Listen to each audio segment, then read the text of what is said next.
Goeiedag, baie dankie dat jy saam luister. Ons gaan aan met ons Koram Deo, met ander woorde in die aangesig van die Here pitstoppe. Om te leef in die aangesig van die Here, gaan ons vandag by 'n subtema kom om te rus in God se teenwoordigheid. Dit is werklik so, geliefdes, dat ons leef in 'n wêreld wat ons altyd jaag. Ons word van hierdie kant na daardie kant gedruk, ons word konstant herinner aan alles wat ons nog moet doen, alles wat moet klaarkom, alles wat verkeerd kan gaan, alles wat ons nog moet bereik, alles wat ons nog nie bereik het nie. En selfs ons geloofslewe kan soms moeg raak, asof ons altyd moet presteer en altyd die een moet wees wat moet uitstaan en alles doen en met alles help. Ek dink die Here het geweet ons sal hierdie dinge beleef en daarom sê hy vir ons, kom na my toe almal wat uitgeput en oorlaai is en ek sal julle rus gee. Neem my juk op julle en leer van my, want ek is sagmoedig en nederig van hart en julle sal rus kry vir julle gemoed. Waarom kyk ons na hierdie tema om te rus in God se teenwoordigheid? Wat beteken dit werklik? Die waarheid is, as ons kyk na die betekenis hiervan, is dat ons moet besef, die Bybel nooi ons telkens terug na iets dieper. Nie net om vir God te werk nie, maar ook om by hom te rus. Dis tog waarvoor hy ons geskaap het, om naby hom te wees en in 'n verhouding met hom te leef. Dis die wonder van 'n Koram Deo lewe. Dis juist dat ons heeltyd voor God se aangesig is. Nie net op Sondae of in stiltye of wanneer dit goed gaan nie, maar elke liewe oomblik.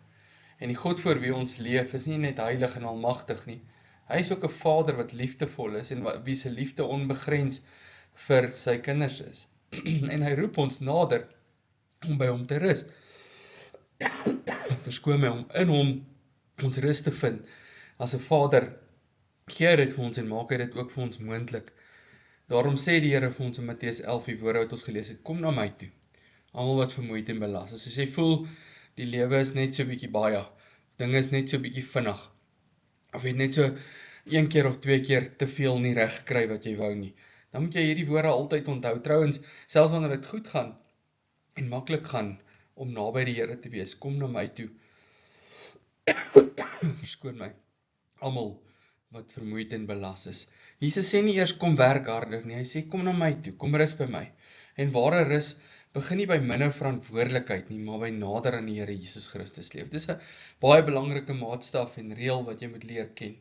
Om waarlik rus te vind, tevredenheid te vind, begin nie by minder verantwoordelikheid nie, maar by nader aan Christus leef en meer jou verantwoordelikheid met hom in te kleer. Dwars deur die skrif sien ons hierdie uitnodiging. Wees stil en weet dat ek God is, Psalm 46 vers 11. Net by God vind ek rus, Psalm 62 vers 2. Kom rus 'n bietjie, sê die Here daarom vir ons. Selfs toe die disippels oorlaai en moeg geraak het, het Jesus gesê, kom julle alleen, sal my na 'n stil plek en rus 'n bietjie. Lees ons in Markus 6 vers 31. En rus in God se teenwoordigheid beteken nie dat ons niks doen nie, allermins nie. Ons het 'n roeping en ons leef daai roeping uit. Maar dit beteken ons harte vind sy veiligheid en identiteit en vrede in die Here. Met ander woorde, wat jy ook daarby moet besef, as ons dit sê is, dis 'n onwankelbare veiligheid, 'n onwankelbare identiteit, 'n onwankelbare tevredenheid. En daardie soort vrede is vrede wat mens werklik laat rus. Dis om te weet, God bly God, selfs wanneer ek moeg is. En in sy goedheid, in sy vaderlikheid, bly hy getrou. Ek hoef nie alles te dra nie. Die Here is my krag en my rotsvesting. Christus het reeds die grootste werk volbring. Met ander woorde, maak nie eers saak wat ek op aarde nie reg kry, of wat ek op aarde het en nie het nie. Die ding wat ek die meeste nodig het die Here Jesus Christus ten volle vir my betaal. Hebreërs herinner ons, daar wag, dis nog 'n Sabbatsrus vir die volk. Maar wanneer ons Koram Deo leef, ontdek ons, God se teenwoordigheid is nie 'n plek van vrees vir sy kinders nie. Dis 'n plek van rus. Dis 'n plek waar jy kan kom en ontwikkel in jou identiteit en vrede en tevredenheid beleef. Om Koram Deo te leef beteken nie net om bewus te wees dat God altyd by my is nie. Dit beteken ook om veilig genoeg te wees om in sy teenwoordigheid te rus.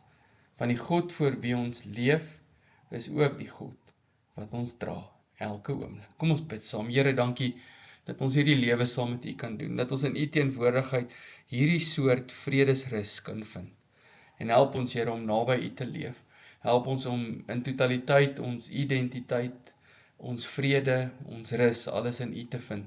en U te vertrou vir elke volgende tree. Ons bid so van U Vader in Jesus se naam. Amen.